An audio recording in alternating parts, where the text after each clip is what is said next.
Hello my dear friends, how are you?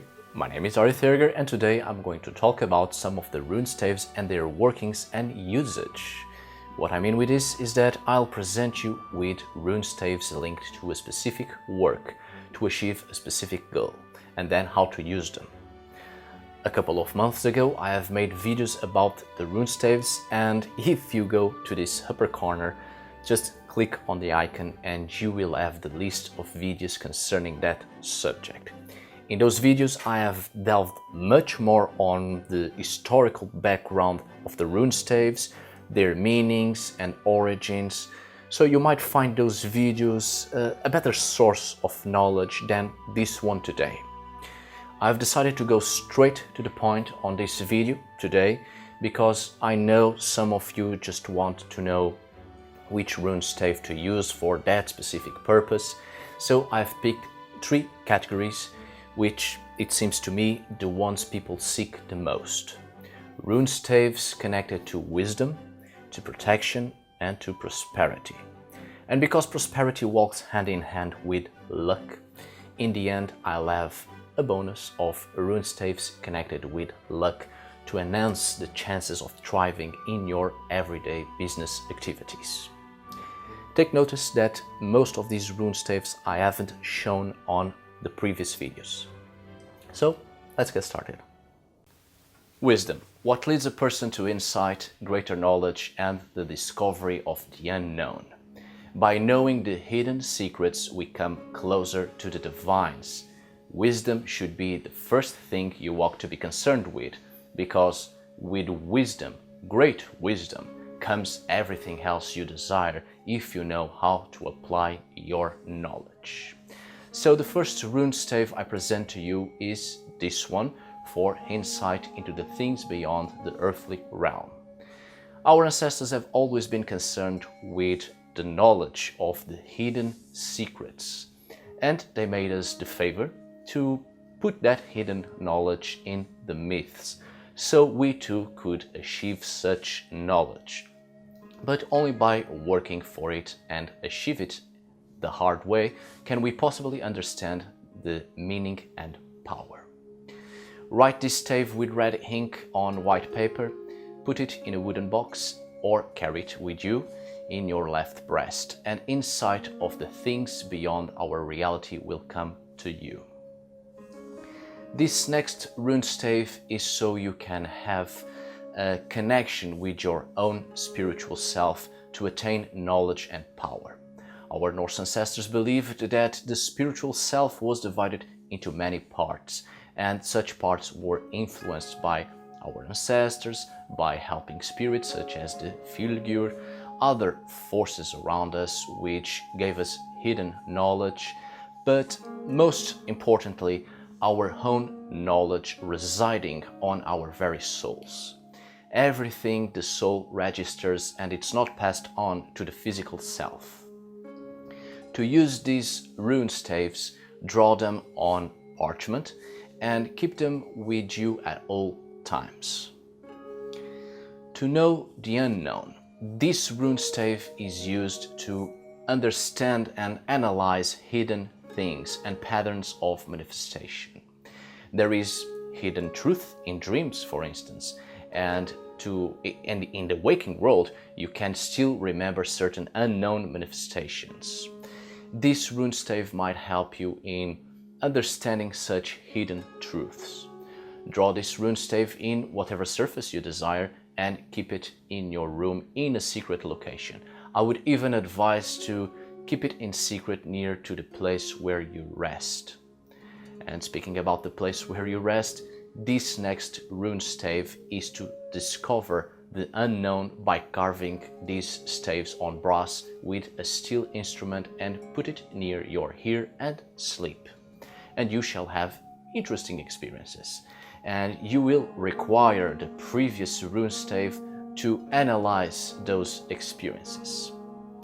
And because the rune stave which helps you analyzing hidden knowledge and patterns of manifestation must be kept in secret once you create it, I would advise you to also carve this rune stave with your knife on that same surface where you carved that rune stave.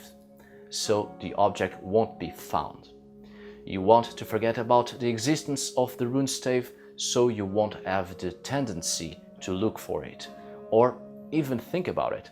Just let your mind flow, completely oblivious about the rune stave, and let it do its work without your intervention. One rune stave that I find very interesting, and this one I would really like to give you a bit of context, is this one from Galdarskreda, the Sitting Out Stave.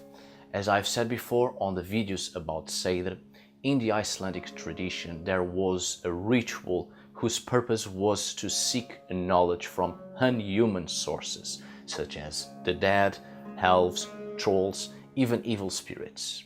These entities are encountered by sitting out all night at a crossroad. This ritual is also known as sitja uti, sitting out. This all-night vigil can be rewarded by the appearance of an entity that will provide some secret knowledge. There are certain taboos, however. You must not force this entity to give you knowledge on the things you want. Just be willing to receive whatever knowledge this entity wants to communicate.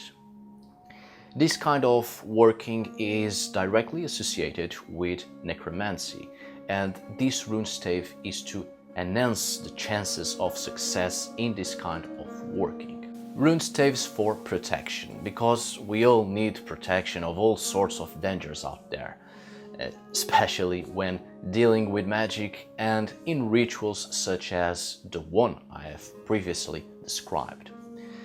But most dangers come from the environment and from people. Humans are much more dangerous than any other physical or spiritual entity. Because in medieval and modern Iceland, curses and harmful spells were flowing like the waves surrounding the country, Icelanders came up with a rune stave to protect themselves against the harmful spells of others and to return such evil to those who have sent it. Have this sign on leather on the front of your chest if you want to send back any harmful spells and incantations to the person who sent it to you in the first place. To prevent sorcery, draw this stave on parchment with black ink and keep it near you. I cannot help to think that this rune stave might be a mixture between the protectiveness of the Algishjalmar type of staves with Celtic influence, coming from the Icelandic Celtic slaves perhaps. If you take a careful look, you will notice that there are 4 staves with 5 lines, which in the Celtic alphabet corresponds to the I letter, connected to the U wood, which is used in spells of transformation and transfiguration, illusion, necromancy. So maybe the aim is deception, to cause invisibility around you, so you won't get noticed and therefore not susceptible of being harmed by spells. And possibly connected to the 4 cardinal points to make sure you are protected from all sides. And then there are 3 staves with 4 lines, which in the Celtic alphabet corresponds to the He letter, connected to aspen, a type of wood used in healing spells. The sacredness of the number 3 is implicit in here, as well as the possibility of healing oneself from any secondary effects caused by the protective symbol itself once it's hit by a harmful spell. Regeneration of the symbol itself maybe. And then 1 single stave with 6 lines. Use the previous rune stave, which helps you to analyze patterns of manifestation, to figure this one out. Knowledge can't be given so freely, you must work for it to understand its true value.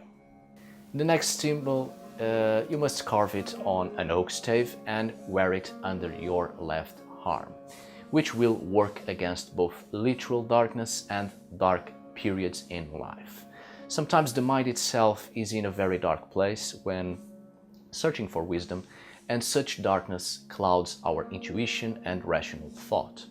You must delve into darkness to seek a source of light in it, so you are able to set your mind free and never again let darkness prevent you from attaining wisdom. Hidden knowledge comes from dark places. Rune staves for prosperity. Kaupaloki.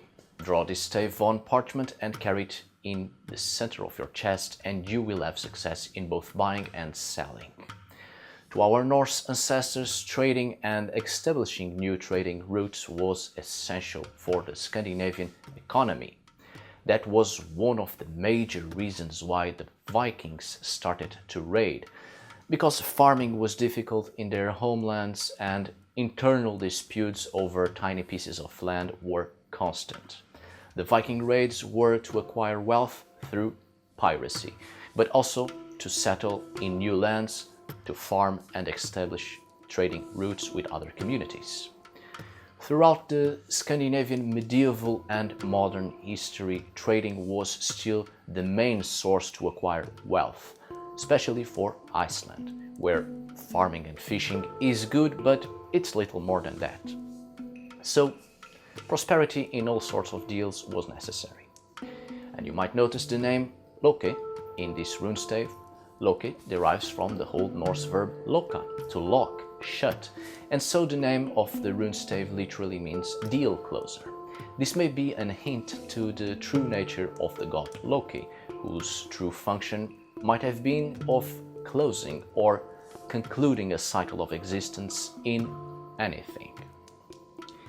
To have success in business, write this stave on parchment or carve it into oak wood. Keep this stave in your hand when doing business and you shall have success.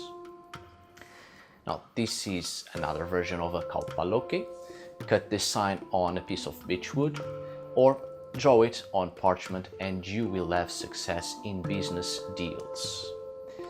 And as said before, here's a bonus: 2 staves for luck, because in Norse magical practices, especially when dealing with Galdr staves, the effectiveness of such magic lies in being receptive to the inflow of power that leads to the reception of good influences.